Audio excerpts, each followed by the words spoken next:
আসসালামু আলাইকুম, সবাইকে স্বাগতম। আশা করি সবাই ভালো আছেন। আলহামদুলিল্লাহ, আপনাদের দোয়ায় আমিও বেশ ভালো আছি। আজকে আমি আহ, আসছি টাঙ্গাইল, যাচ্ছে ডিস্ট্রিক্ট গেট। ডিস্ট্রিক্ট গেটে এখানে একটা বিশাল বড় একটা পুকুর আছে। তো আমি আসছিলাম মূলত গাড়ির মানে স্মার্ট কার্ডের জন্য।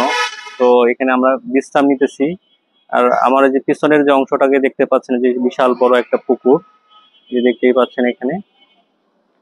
তো এই পুকুরটিতে আসলে এটা শৌখিন মৎস্য খামারি পুকুর। তো এখানে যারা এই শৌখিন মৎস্য খামারির যারা মূলত সদস্য আছে, তারা এখানে টিকেটের বিনিময়ে মাছ ধরতে পারে। যে দেখতেই পাচ্ছেন এখানে মাছ ধরার জন্য যে এইগুলা তৈরি করা আছে, এখানে বসে সারাদিন মাছ মারবে। তো এক বড় ভাইয়ের সাথে কথা বললাম। তো তার কথা এখানে যারা মূলত সদস্য আছে, তারা এখানে মাছ মারতে পারবে। এটি 15,000 টাকা একটা সিজন। মানে এই সিজনে প্রতিদিন সে মারতে পারবে 15,000 টাকার বিনিময়ে। আমি পুকুরটিকে দেখানোর চেষ্টা করি। যে দেখতেই পাচ্ছেন পুকুরটি অনেক বিশাল বড় একটি পুকুর। এখানে প্রচুর মানুষ সাইডে বসে আছে, যদিও এখানে প্রতিনিয়ত মানুষ আসে বিভিন্ন, যেহেতু এখানে জজ কোর্ট তত সরকারি অফিস আদালত যেখানে আছে, সবই এই জায়গাটিতে। তো যার জন্য এখানে প্রচুর মানুষ এমনিতেই আসে, আর এখানে মানুষ বসে থাকে। যে দেখতেই পাচ্ছেন পুকুরটি দেখানোর চেষ্টা করতেছি।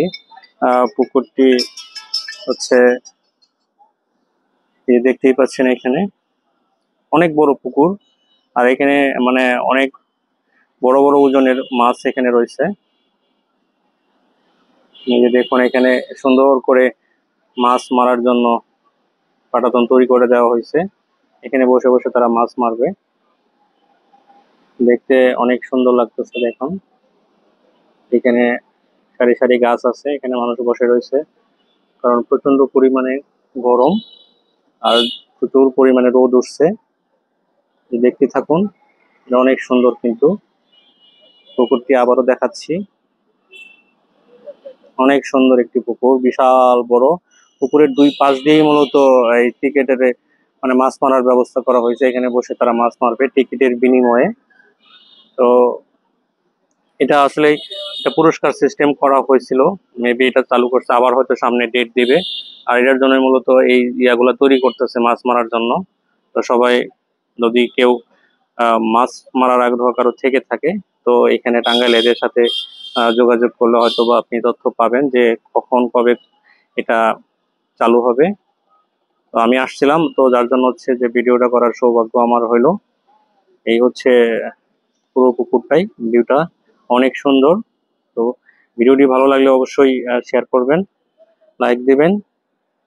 এই অবস্থায় যে আমার খালাবাবু কিন্তু আনারস খাচ্ছে। আমরা দুইজনেই মূলত আসছিলাম। তো এই অবস্থা। তো ভালো থাকবেন। আল্লাহ হাফেজ।